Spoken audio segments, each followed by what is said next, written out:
Ieņemiet vietas.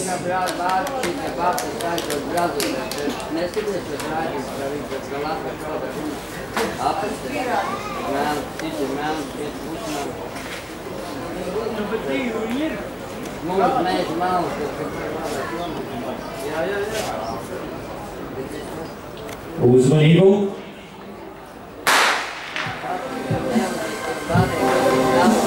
Otrais turnīra skrejējiem. Pagaidām ātrāk sākusi Sītie Brante. Zaļajā darbā. Viena favorītēm uz uzvaru Katrīna Kamarūte, Tadešo Celeja, sarkanajā darbā. Šī skrejiena labākās var pretendēt uz iekļūšanu astotniekā un ne tikai, varbūt arī iekļūšanu sešniekā. Astotniekā noteikti.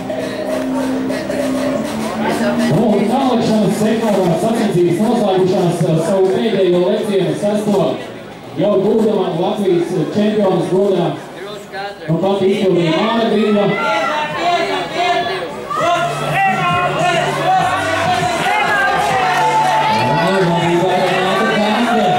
Brante uz viņas un Renāta Ganda no Liesmas izcīna uzvaru. Beigās knapi otro vietu nosargā Sītie Brante un